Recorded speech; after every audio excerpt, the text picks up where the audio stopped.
I found the card 3 hours into my first night shift at the Crescent Hotel, taped inside Gene Sims's desk drawer like some kind of parting gift. Of course, I didn't know Gene's name then, just that whoever had this job before me left their keys on the front desk counter and their Honda Civic running in the parking lot with the door hanging open. Chelsea Henry, the hotel manager, called me that same morning. Said she had an opening for night clerk, 11 to 7. Could I start tonight? I'd been out of work for 2 weeks since the lumber mill cut another round of shifts, so I didn't ask too many questions. Just showed up at 10:30 with my social security card and a wrinkled button-down I'd found in the back of my closet. The Crescent sat on a hill overlooking downtown Eureka Springs, all limestone and Victorian gingerbread trim that probably looked impressive during the day. At night, with half the exterior lights burned out and shadows cutting across the wraparound porches, it felt like something out of a bad movie. I parked next to a rusty dumpster and walked through the employee entrance, boots echoing off tile floors that had seen better decades. Chelsea met me in the lobby, 50-something woman with steel gray hair and the kind of handshake that let you know she'd been running this place longer than I'd been alive. She wore a navy blazer that had gone out of style around the same time as the hotel's wallpaper, but everything about her said she didn't much care what anybody thought about it. "You ever work hospitality before?" she asked, leading me behind the front desk. "Some customer service at the hardware store. Nothing fancy." "Good enough. Computer systems straightforward. Check-ins, check-outs, room assignments. Most of our guests this time of year are ghost tour folks and history buffs. They tend to keep reasonable hours." She handed me a laminated badge with my name already printed on it. Drew McCarthy, night clerk. Made it feel more official than I'd expected. "Building's got quite a history," Chelsea said, adjusting her glasses. "Built in 1886 as a cancer hospital. Lot of stories attached to a place this old." The way she said it made me think there was more she wasn't telling me, but I needed the job too much to press. She walked me through the basics: how to work the ancient phone system, where to find extra towels, which credit cards the machine could actually process. Standard stuff, except for the part where she mentioned the freight elevator sometimes made noise at night. "Maintenance issue," she said. "Don't worry about it unless someone complains." Then she left me alone with a stack of paperwork and the kind of quiet that only comes with empty buildings after midnight. The lobby stretched out in front of me, all dark wood and red carpet that probably used to be elegant.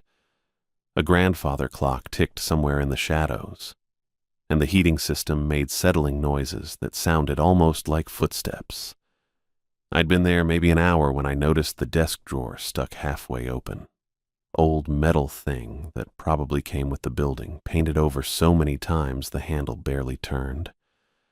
Inside, I found the usual office debris: dead pens, paper clips, a roll of antacids that had expired 2 years ago. That's when I saw the edge of something taped to the back wall of the drawer. Took some doing to pry it loose without tearing. Laminated card, about the size of a playing card, with 9 lines of text in faded typewriter font. No header, no signature, just a list that started making my skin crawl about halfway through. Never acknowledge guests wearing clothing from before 1940. If towels are requested for room 218 after midnight, slide them under the door without knocking. The woman in the blue dress on the 4th floor is not a guest. I read it twice, then a third time. Each rule got stranger than the last. Something about the morgue elevator activating on its own. Never investigate. Don't make eye contact with children in the hallway after 3 a.m. If you hear singing from the conservatory, turn the radio up loud enough to drown it out. My hands started shaking before I got to the end. Not from fear exactly, but from that feeling you get when someone's playing a joke that's gone on too long. I'd worked enough jobs to know how new guys get treated. Usually it was something harmless. Send the rookie to find a left-handed screwdriver or ask him to check the basement for the sound stretcher. But this felt different, more elaborate. Someone had taken real time to type this up, get it laminated, tape it where only the night clerk would find it. The kind of effort that suggested either a serious commitment to hazing or something else entirely. I turned the card over. Nothing on the back except a small piece of medical tape, yellowed with age. The grandfather clock chimed twice, and I realized I'd been staring at the thing for 20 minutes. Outside, Eureka Springs was dead quiet, except for the occasional car winding up the mountain roads. Inside, the hotel settled around me with creaks and sighs that suddenly seemed a lot more ominous than they had an hour ago. I slipped the card into my shirt pocket and tried to focus on the computer screen. Occupancy report, guest messages, the usual night audit routine Chelsea had shown me. But my mind kept drifting back to those 9 lines of text, the specificity of them. Room 218, the 4th floor, after midnight, after 3 a.m. Someone had put real thought into this. Either Jean Sims, assuming that was her name, had a twisted sense of humor, or the employees here took their ghost story reputation way too seriously. Had to be hazing. What else could it be? Old hotel like this? Probably full of stories and legends that got passed down through the staff. New night clerk shows up, finds the spooky rule card, gets properly freaked out, becomes part of the tradition. Maybe there was a whole betting pool going on how long I'd last before I came running to Chelsea with questions. I pulled the card out again and read through it one more time. The typewriter font looked genuinely old, not like someone had used a vintage setting on their computer. And the lamination was that thick, cloudy kind they used to do in the 80s, before everything went digital. But that just meant whoever started this joke had been at it for a while. Probably got passed down from one night clerk to the next, each one adding their own touches to keep the legend alive. Dark humor for people who worked alone in empty buildings, trying to spook each other with elaborate ghost stories. I folded the card and stuck it back in my pocket. If they wanted to play games, I could play along. Act appropriately spooked for a few days, then let them know I was onto their little tradition. Probably get a good laugh out of everyone once the joke was over. The heating system kicked on with a metallic groan that echoed through the lobby. I turned back to the computer and got on with my shift, telling myself the prickle between my shoulder blades was just the old building settling around me. Just a joke. Had to be. The rest of the rules got stranger from there. I kept reading, squinting at the small print under the fluorescent desk lamp. My coffee had gone cold in the ceramic mug Chelsea'd left for me. One of those hotel freebies with the Crescent logo fading around the rim. The lobby felt bigger in the quiet, like the walls had stepped back a few feet when I wasn't looking. Guests inquiring about Dr. Daniel's treatments should be politely redirected to current spa services. Brochures are located in the concierge stand drawer. I glanced over at the mahogany stand by the elevator bank. Of course, there'd be a drawer I hadn't found yet, probably full of glossy pamphlets advertising hot stone massages and cucumber facials. Made sense they'd want to steer people toward actual services instead of whatever Dr. Daniel was supposed to represent. The next line made my eyebrows climb toward my hairline. Basement storage areas are strictly off limits to all staff during thunderstorm activity. No exceptions. Well, that was specific. I'd worked warehouse jobs where certain areas got flooded during heavy rain. Maybe the Crescent had similar drainage issues. Old buildings in Arkansas weren't exactly known for their waterproofing. Still seemed like an odd thing to put on a night clerk's instruction card instead of just telling maintenance. I took another sip of the cold coffee and kept going. The taste had turned bitter, but I needed the caffeine. The crystal chandelier in the main lobby occasionally reflects images of individuals not physically present in the space. Under no circumstances should staff acknowledge these reflections with gestures or verbal communication. My hand stopped halfway to setting the mug down. I looked up at the chandelier hanging over the seating area. Massive thing, probably weighed more than my car. All those cut crystals caught the light from every angle, throwing little rainbows across the burgundy carpet. Could see myself in a dozen different facets, distorted and multiplied like a funhouse mirror. But that's all it was. Light and reflection and old glass playing tricks. Had to be. I forced myself to keep reading, though my shoulders had gone tight. Formaldehyde odors detected in the governor's suite require immediate notification of management and temporary closure of the affected area. Do not investigate the source personally.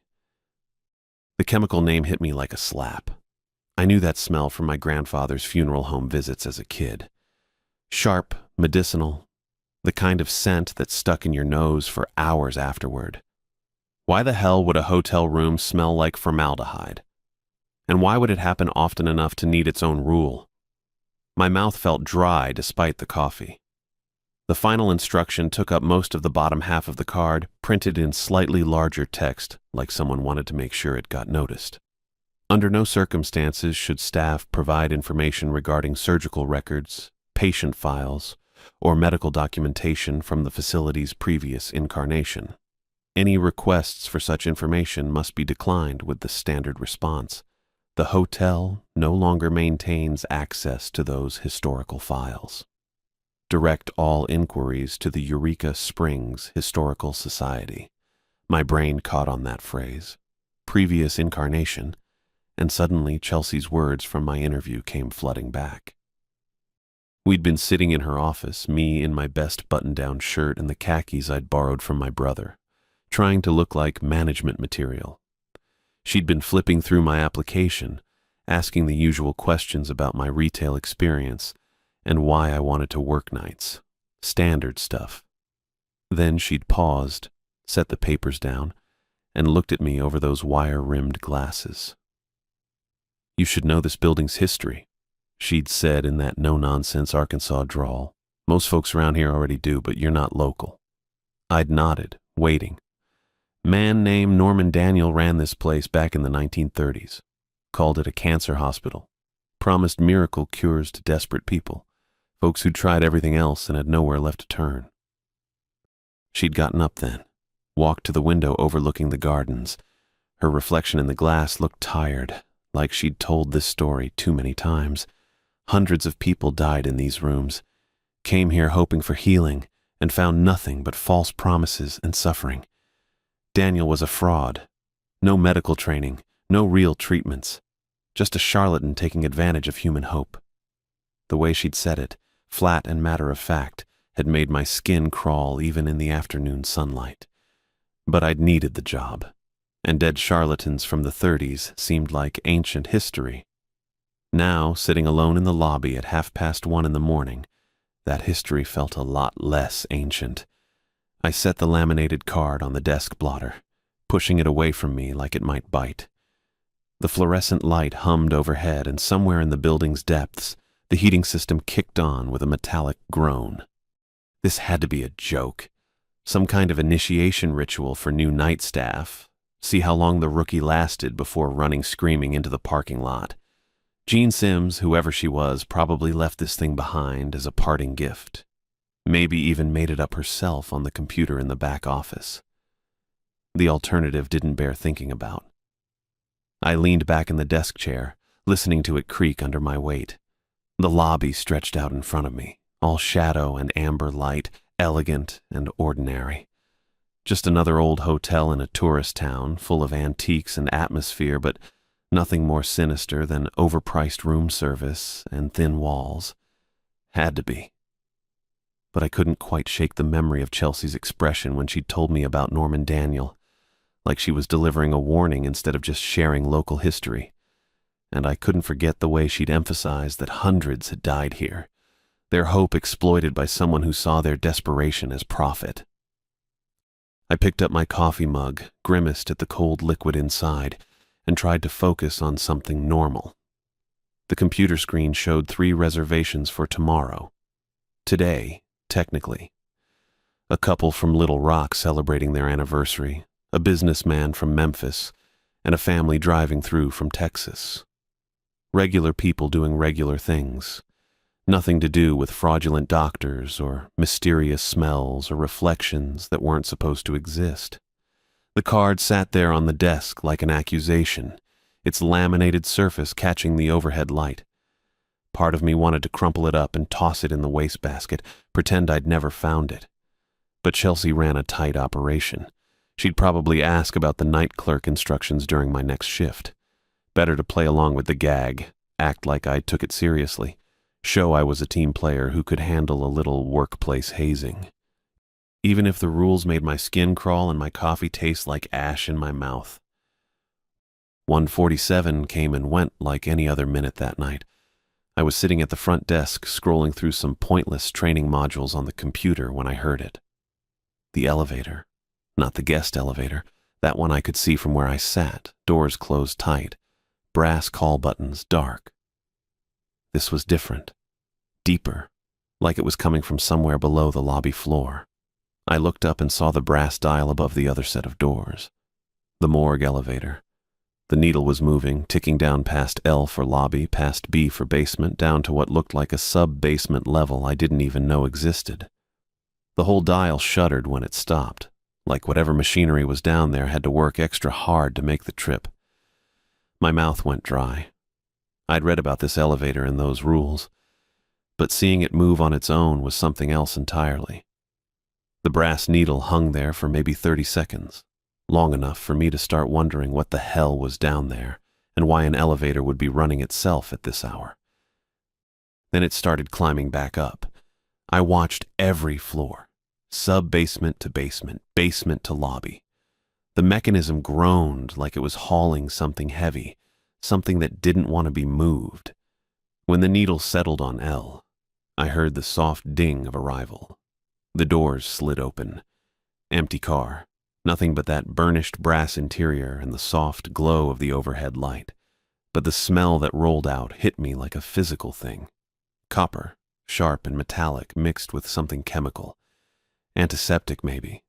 The kind of smell you'd expect in a hospital, or worse. My brain caught up then. Rule 4. Something about the morgue elevator and not getting on after midnight. I'd skimmed past it, figured it was just part of the elaborate prank. But standing there, breathing in that smell, my legs moved without permission. 3 quick steps backward until my hip bumped the front desk. The elevator doors waited. Patient as death. I stared into that empty car and wondered what would have happened if I'd been standing closer. If I'd been the type to investigate instead of retreat.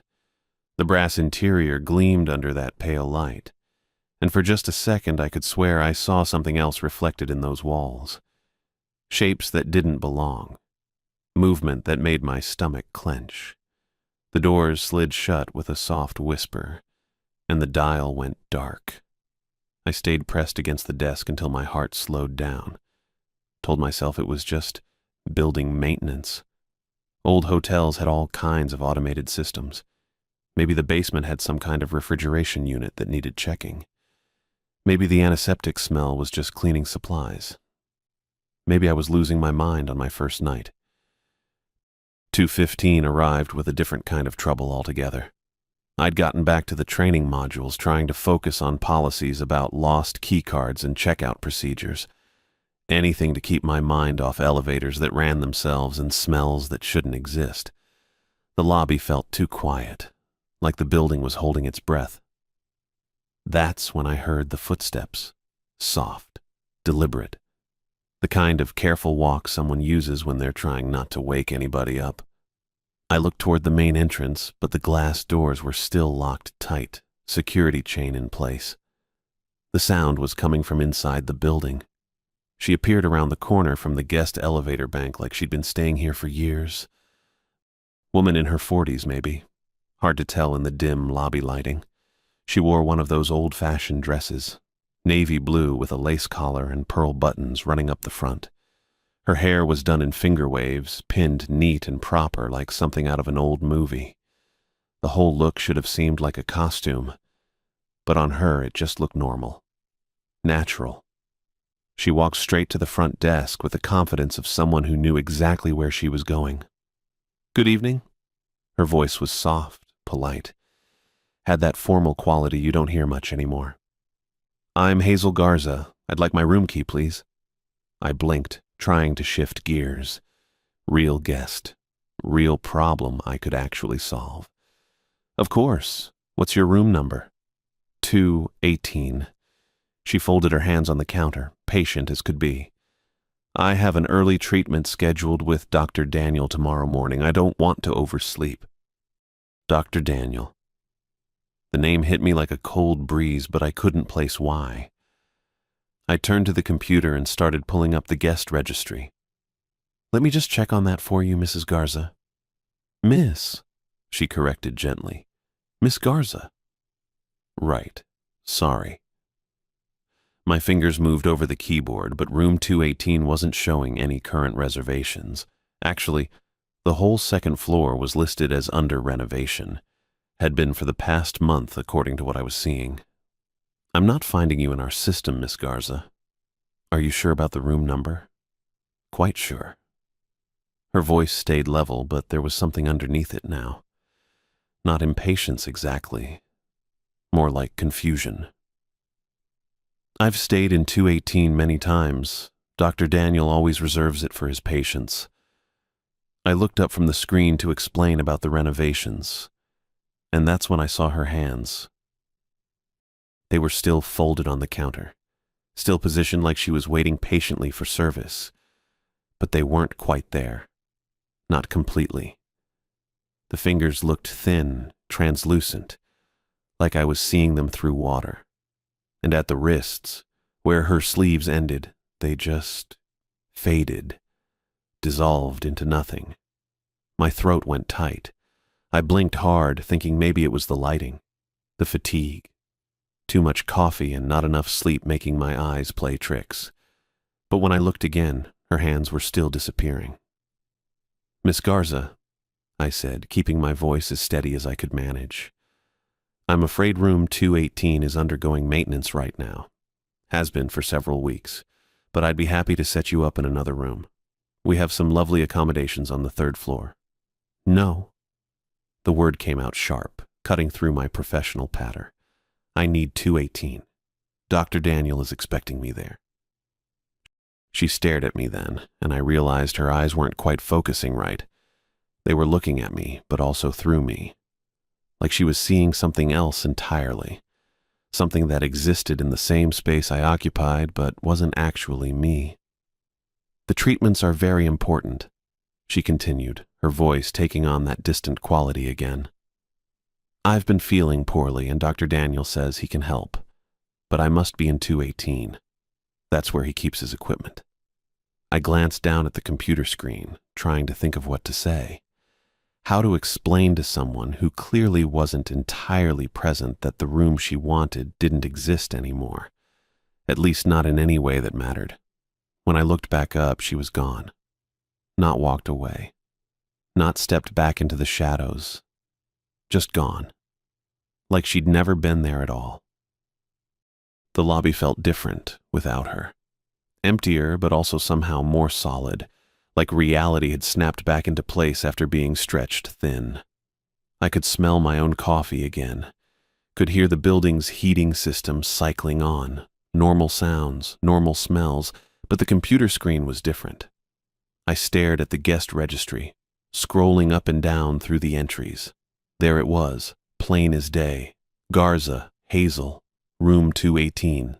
Check-in date, November 3rd, 1938. My hands were shaking when I reached for the coffee mug.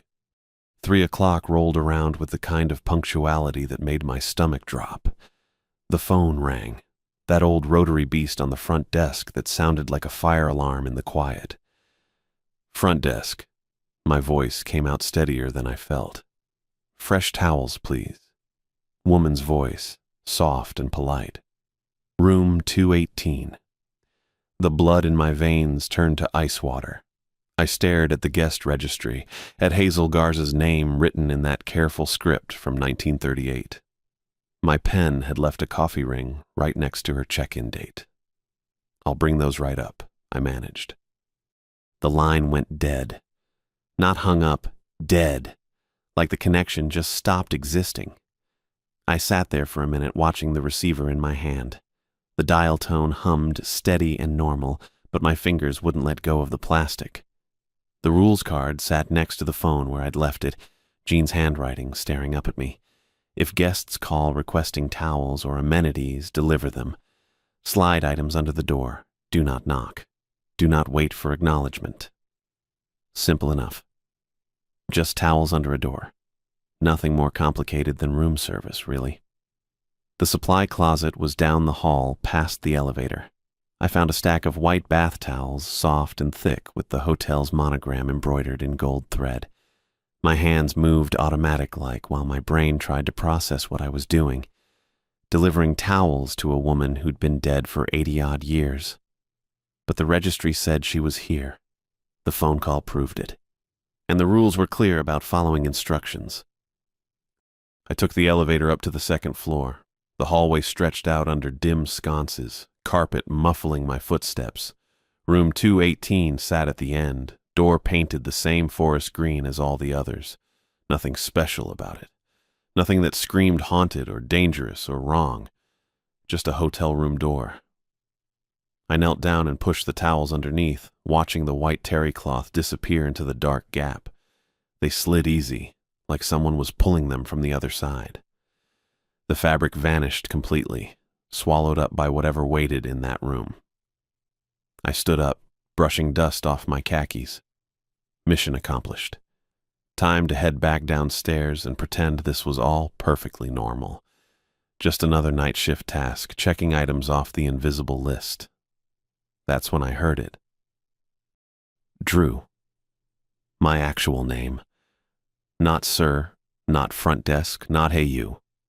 Drew. Whispered soft and clear through the door like someone was standing right on the other side with their mouth pressed to the wood. Nobody at this hotel knew my name except Chelsea, and she was home asleep. The guest registry didn't list employee information. The name tag on my blazer just said front desk staff in generic block letters. But somebody in room 218 knew exactly who I was. My legs moved before my brain caught up. I turned and ran down that hallway like my ass was on fire, past the elevator, past the supply closet, past everything until I hit the stairwell door and took those steps 3 at a time. My dress shoes slapped against concrete, echoing in the narrow space. I didn't stop until I was back in the lobby, hands pressed flat against the front desk, breathing hard. The chandelier caught my eye first. That massive crystal thing hanging over the seating area, all cut glass and brass fittings. It was reflecting light that wasn't there.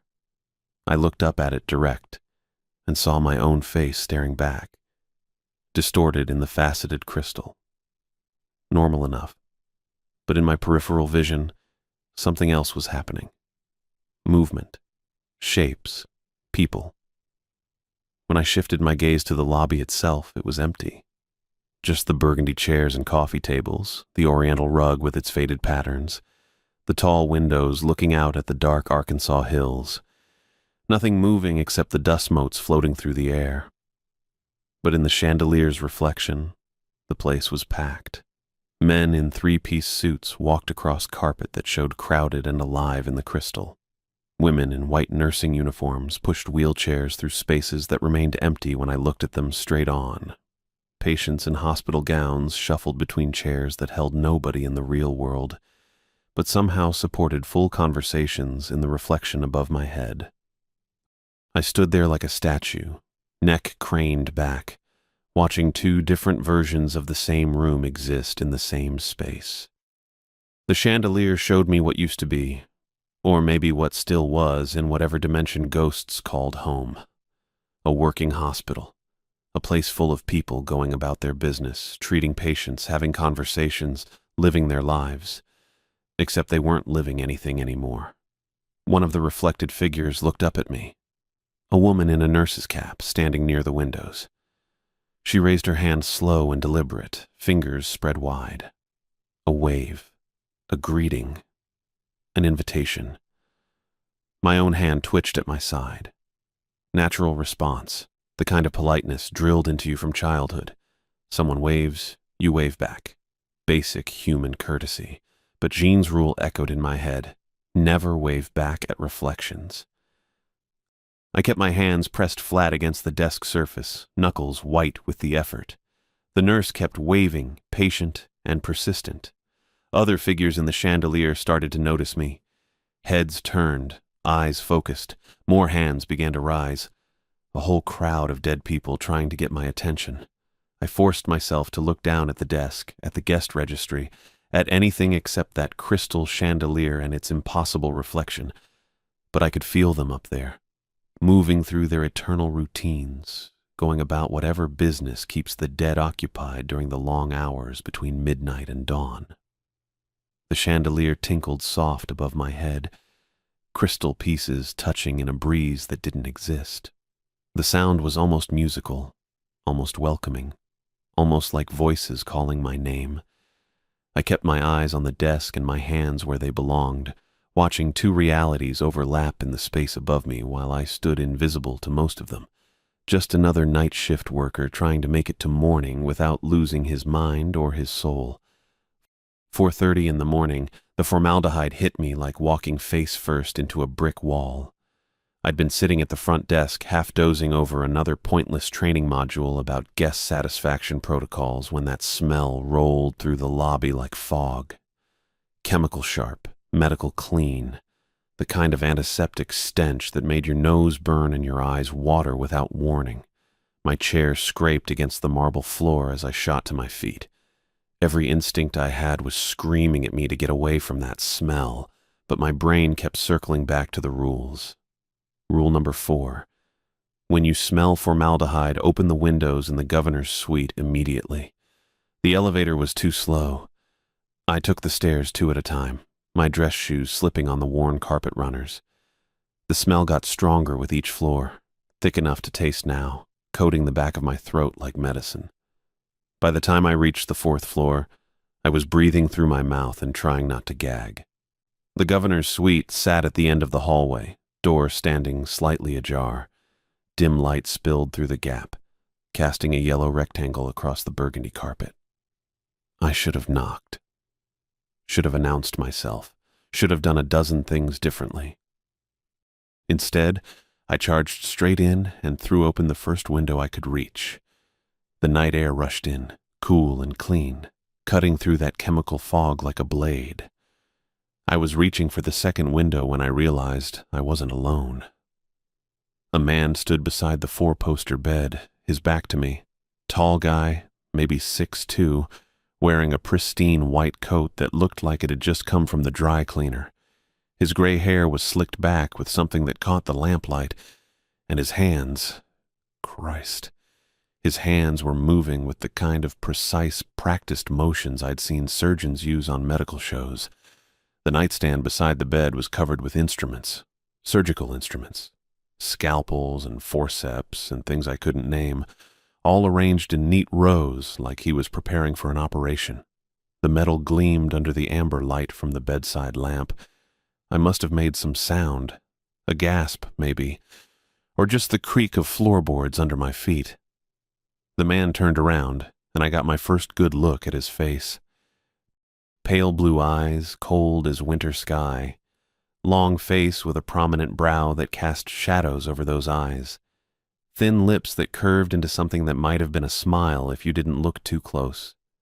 The kind of face that belonged on old medical textbooks, all authority and false reassurance. "Ah," he said, and his voice was smooth as honey over gravel. "You must be here for your treatment." I opened my mouth to tell him he was wrong, that I was just the night clerk, that he shouldn't be in this room at all. But nothing came out. The words stuck in my throat like I'd swallowed paste. He stepped closer and I caught sight of a name tag pinned to his coat. Dr. Seth Daniel, it read in neat black letters. The name hit me like a punch to the gut. I knew that name. Not from any guest registry or hotel records, but from somewhere deeper, somewhere that made my skin crawl and my pulse hammer in my ears. "The tumors won't remove themselves," he continued, gesturing toward the bed with one of those surgical instruments, a scalpel that caught the light and threw it back in sharp flashes. "I've been waiting for you. We have so much work to do." That broke whatever spell had been holding me frozen. I slammed the door and pressed my back against it, feeling the solid wood against my shoulder blades. My heart was beating so hard I could feel it in my throat, in my fingertips, in the space behind my eyes. Footsteps inside the room, slow, deliberate, coming toward the door. The handle turned against my back, metal clicking as it moved. I pressed harder against the door, my dress shoes sliding on the carpet as I tried to find purchase. The handle kept turning, kept clicking, the sound loud as gunshots in the hallway. Then it stopped. I stayed there, pressed against that door like my life depended on it. Maybe it did. My shirt was soaked with sweat under my blazer, and I could taste copper in my mouth where I'd bitten my tongue without realizing it. Every breath came shallow and quick, like I'd just run a marathon. Minutes passed. Could have been 5. Could have been 50. Time moved differently when you were standing in a hotel hallway at 4:30 in the morning, holding a door shut against something that shouldn't exist. The silence from inside the room was worse than the footsteps had been. At least with the footsteps, I knew where he was.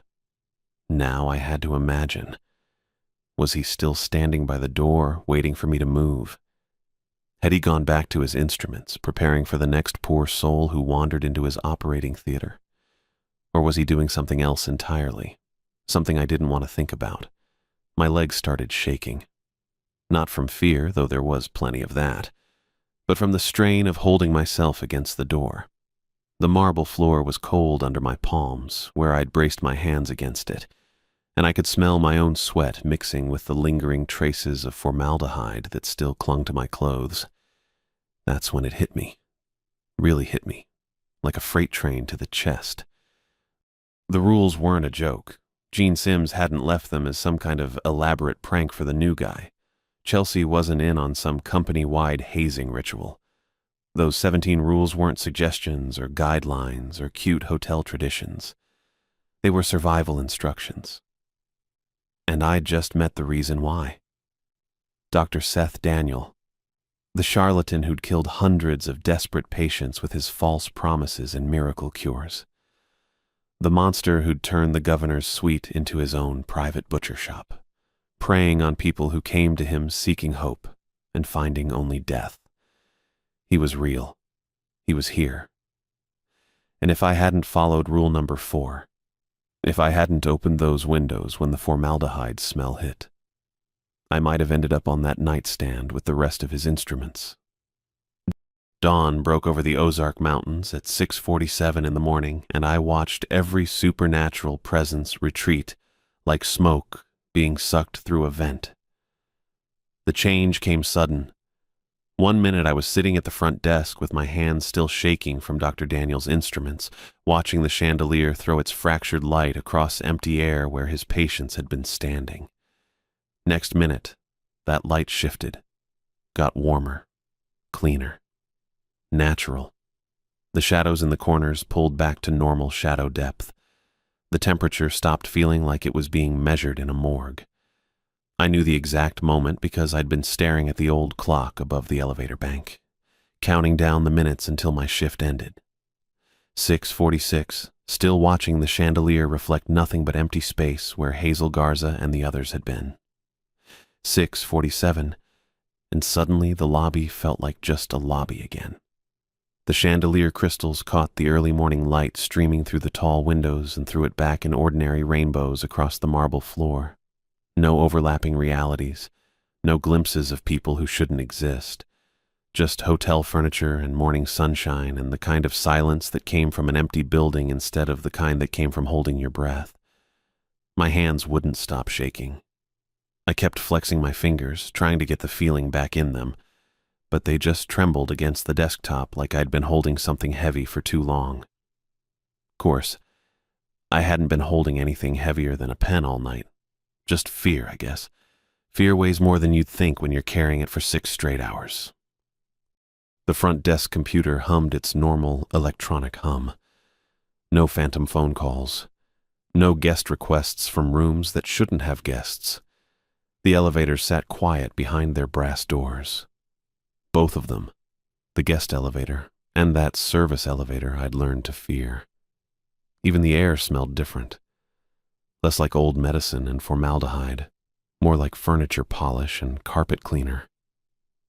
I slumped back in the desk chair and let myself breathe for what felt like the first time since midnight. 7 o'clock brought Chelsea Henry through the front doors with the kind of punctuality that suggested she'd done this walk 1,000 times before. She looked exactly like what you'd expect from a hotel manager in rural Arkansas. Practical blazer over a white blouse, sensible shoes that didn't make noise on the marble, silver hair cut in a no-nonsense bob that probably took her 5 minutes to style every morning. Wire-rimmed glasses that caught the light when she turned her head to survey the lobby. Morning drew. She set her purse behind the counter like she belonged there. Which, I suppose, she did. How was your first night? I opened my mouth to answer that question, then realized I had no idea where to start. With Hazel Garza asking for towels? With the service elevator that shouldn't run? With Dr. Daniel and his collection of surgical tools? Found the rules, I said instead. Chelsea nodded like she'd expected that answer. Good. Jean leave anything else useful in that desk? Just the card. I pulled it from my shirt pocket, still laminated, still listing those 10 rules in Jean's careful handwriting. The paper had gotten warm from being pressed against my chest all night. Figured you'd want to know I read them. Did you follow them? The way she asked that question made my stomach tighten. Not like she was testing me exactly. More like she was assessing damage, like asking someone who'd walked through a minefield whether they'd stepped on anything that clicked. Best I could. I set the card on the desktop between us. Had some close calls. Chelsea picked up the card and examined it like she was reading it for the first time, even though she'd probably seen it dozens of times before. Her expression didn't change as she went through the list, just that same neutral, professional look she'd worn during my interview. Which ones gave you trouble? The towel delivery. 3 o'clock phone call. I rubbed my eyes, suddenly feeling how tired I was. Had to figure out Rule 4 the hard way when the formaldehyde smell hit. Dr. Daniel, she said, not like a question. You know about him. Chelsea folded the card and handed it back to me. I know about all of them. She poured herself coffee from the pot I'd made around 4, back when I thought caffeine might help me stay alert enough to survive until morning. The ceramic mug looked small in her hands, and she held it like someone who'd been drinking hotel coffee for decades. Dr. Daniel's patients never stopped returning for treatments that killed them the first time, she said, settling into the chair across from the front desk. Tuberculosis, mostly.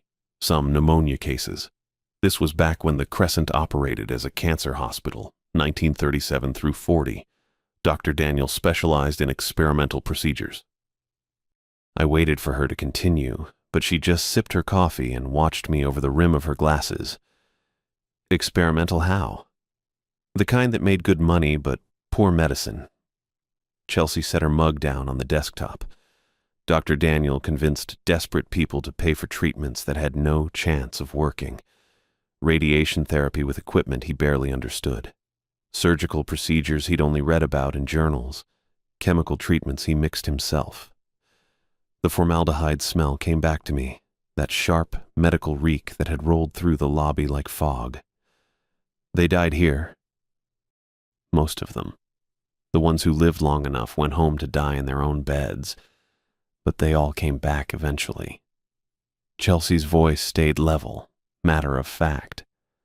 Like she was explaining hotel policy instead of talking about ghosts. They never stopped hoping the treatments might work if they just tried one more time. I thought about the surgical instruments I'd seen on Dr. Daniel's nightstand, the bone saw, the scalpels arranged in perfect rows. The rules keep them away. The rules keep the living separated from the dead's endless, desperate hope. Chelsea finished her coffee and stood up. That's what makes them dangerous, Drew. Not anger or malice. Hope. They're still hoping Dr. Daniel can cure them, still believing the next treatment might be the one that works. She walked to the tall windows and looked out at the Ozark Mountains, where the morning light was starting to burn off the valley mist. Hope's a beautiful thing in the living. In the dead, it becomes something else entirely. Chelsea turned back to face me, and her expression had shifted into something I recognized from my interview. Professional, decisive, the look of someone about to make an offer. I'm going to give you a choice, Drew. Same choice I gave Jean when she started. Same one I've given every night clerk who's worked this desk. She reached into her blazer and pulled out a thick folder, maybe 40 pages, bound in the hotel's standard blue cover. You can quit right now with full pay for last night's shift, and I'll find someone else to handle the position. The folder looked official. Employee handbook, probably. The kind of thing most hotels gave you on your first day, full of policies about vacation time and dress codes. Or you can stay and learn the 47 additional rules not included on that laminated card. 47 additional rules. I stared at the folder in her hands, trying to process that number. Each one, Chelsea continued, was written after someone failed to survive learning it naturally. The weight of that statement settled over me like cold water. 47 more ways to die that I hadn't even discovered yet. 47 situations dangerous enough that someone had written them down as warnings after watching people fail to navigate them safely. Jean knew all 47. Jean knew 53. Chelsea's voice stayed neutral, but something flickered behind her glasses. She learned 6 the hard way before I could update the handbook. I looked down at the laminated card in my hands, those 10 rules that had kept me alive through one night. 10 rules that felt like walking a tightrope over a pit full of broken glass. The idea of 47 more made my stomach drop. What happens if I stay? You learn to survive here. You get good at following instructions that don't always make sense until after they save your life. Chelsea held out the folder. You help me keep this place running without losing any more employees. And if I quit? You walk away with your pay and a good reference letter. I'll make sure you find work somewhere normal. She paused. Somewhere the worst thing you'll deal with is drunk guests and broken ice machines. I thought about everything I'd witnessed throughout the night. Hazel Garza's polite voice asking for towels while her reality bled through into mine. The service elevator carrying passengers who'd been dead for 80 years. Dr. Daniel arranging his instruments on a nightstand that existed in some overlapping version of the hotel where his treatments never ended. I thought about Jean Sims abandoning her post, leaving her keys on the front desk counter and her Honda Civic running in the parking lot. She'd lasted longer than one night. Chelsea said she'd learned 53 rules total, which meant she'd survived long enough to encounter situations I couldn't even imagine yet. But something had finally broken her. Something had pushed her past whatever line separated the employees who stayed from the ones who fled. The employee handbook felt heavy in Chelsea's hands. 47 ways to die that someone else had already discovered for me. 47 situations I'd face if I stayed, written in warnings purchased with other people's blood. I could walk away, clock out, collect my pay, find a job at some normal hotel where the biggest supernatural threat was a guest who claimed their room was haunted because the air conditioner made weird noises, or I could take that handbook and learn how to navigate a place where the dead never stopped hoping for one more chance at life. My hands had finally stopped shaking. The lobby felt warm and normal in the morning light, full of ordinary shadows and everyday silence. It was easy to convince yourself, sitting there at 7 in the morning, that the night had been some kind of elaborate hallucination. But the laminated card in my pocket was real. The rules written in Jean's careful handwriting were real, and Chelsea Henry was standing there with 47 more reasons why John had eventually left her car running in the parking lot. I took the employee handbook Chelsea offered and walked to the time clock mounted beside the front desk.